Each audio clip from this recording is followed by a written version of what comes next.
Let's chitty chitty bang bang. First and foremost, I want to apologize in advance for this very interesting camera angle. But as much as I want to share my thoughts out with the internet, I also need to prioritize the well being of my son, Winston Salem. He did wake up at 1 in the morning, throwing up all over my new bed sheets. Will I be going to the laundromat?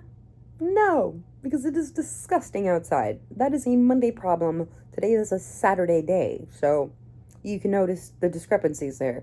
But I very much want to prioritize him feeling loved and appreciated. He did just drink a ton of water and started burping. So my little traumatized self thought, nay, nay, you will stay with me, and I will direct you to a pad for you to relieve your business on, not my bed sheets. I digress. In today's video, I want to talk about, first and foremost, the fact that I can tell that your house is clean or not based off of your regular habits and regular life. For example, if you walk into a place of business that has glass doors and you insist on using the door handle like a normal, considerate, compassionate human being, you, my love, probably have a clean house. And for that of you, I am so proud of you. Now, if you insist on using your grubby little paws and using your fingers to push the glass in order to open a door, you are disgusting, and I have very little respect for you in this moment. Another good example, you go to use a restroom in a public setting. Ideally, you go to wash your hands. That is a litmus test within itself, but not so much for cleanliness, but just how good of a human being are you? That is a character thing. Screw cleanliness. But back to cleanliness. If you go to wash your hands and then you take the extra 20 seconds max to grab extra paper towels and clean up the little water driblets and extra soap that fell onto the counter, you have a clean house. If you leave it behind, it is what it is. I understand that that's not your job, but what a difference. How telling, you know? So those are the first two primary examples that come to mind. But like other little things could be like you pick up litter that's not yours, granted, as long as it's not like absolutely disgusting, right? But like you pick up like a bottle of water that's been left on the sidewalk, or I don't know, just little things. Little things translate to big things all the time, especially to me, because I have a problem with pattern recognition. Speaking of pattern recognition, not only can I recognize patterns, but I have a really good time memorizing the shape of names. That is a very specific skill, but I get told all the time, like, wow, how do you remember my name? It's not so much that I heard it and remembered it.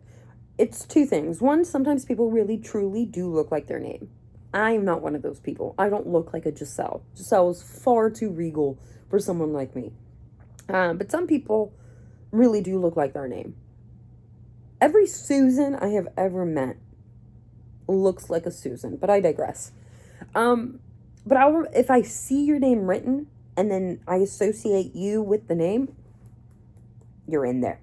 You're in there. I will remember the shape of your name really, really well. To the point, like, for example, if your name is Alexandria, very long name, a lot of different shapes to it, but mainly the same. It's the A and the L that really set it apart, but everything else, and the D, but everything else is pretty, you know. But you tell me, a random person tells me, oh, that's, I don't know, that's Anne. I'd be like, no, it's not. Anne is a very small shape. Alexandria is a much longer shape. Anne does not fit the shape of Alexandria. Alex, I'll buy. Alex will fit the beginning of the shape, but not the rest of the shape. Anne, you only got one part of the shape down. Everything else is too little. So the more I thought about this, the more I realized, oh, my brain really does well when it comes to thinking in 1D aspects. So like, if I see your name on a computer screen, if I see your name written on a piece of paper, one-dimensional aspects, they're one-dimensional things, I can remember that. The moment it becomes 3D and depth perception matters, out the window. I can only do this with words, by the way. I cannot do this with numbers. Numbers, not real. Numbers, not. So cute. But yeah, letters and shapes memorized. Anything else I want to chitty bang bang about? Yes. My honesty is going to be the absolute death of me one day. Why is it that I'm the only one who ever feels brave enough to be the bearer of bad news? Why can't other people do this for me? Long story short, I think I made a little boy cry today because I told him in so many words that he was stinky. And when I say a little boy, I mean someone younger than me, but still very much of voting age.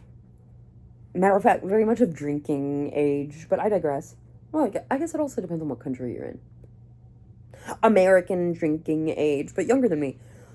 Point is, I tried. There is no nice way to tell somebody that they are stinky.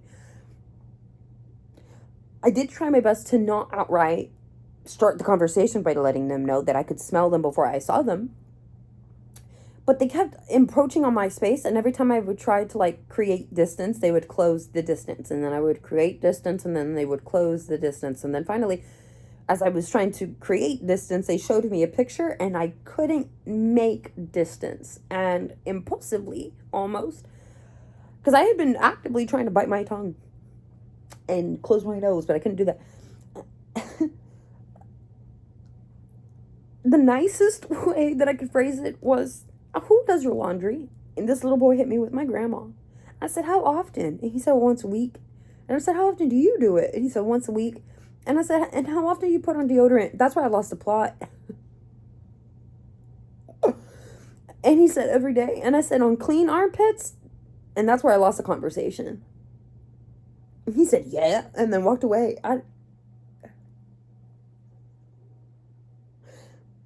If you know of a nice way to let people know, hey, you smell and I don't want to smell you anymore, you please let me know.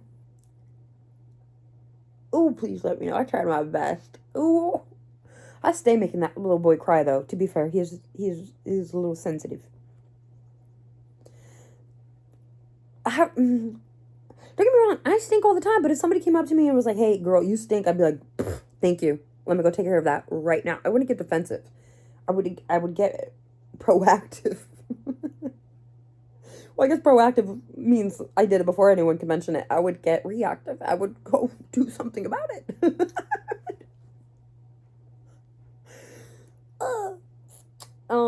Could I feel extra bad because I did make that comment after he had shared a peach with me. I should have just shoved the peach under my nose, which is so funny now that I think about it, because I was gifted this book called Emotional Intelligence 2.0. I'm looking at it right now on my bookshelf. And I thought this was going to be revolutionary and groundbreaking. Revolutionary, the Josh Wilson in Amazon Music. Alexa, stop. Nobody asked you, bro. Anyway. I thought it was going to be crazy work, right?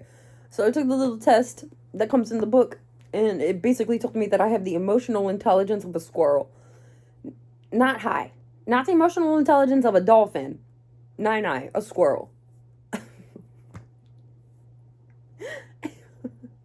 And it said, if you scored low in this section, you should read these chapters for tips and tricks. And I said, okay, cool.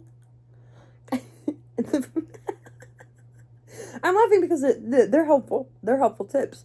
They're not helpful to me because I've been trying to implement them for years. I learned all of this stuff in therapy. The first tip out of 16, I believe. Mind you, I've only read it once, and I needed to study up on it again. But the first one said, take deep breaths.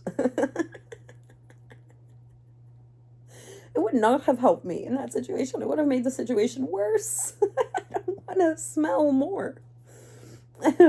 One of the other examples, and the whole reason I bring this up, I mean, it tickled me, truly, this tip. It said something to the tune of, hold a mug of coffee to disguise the fact that you are taking deep breaths and counting to 10.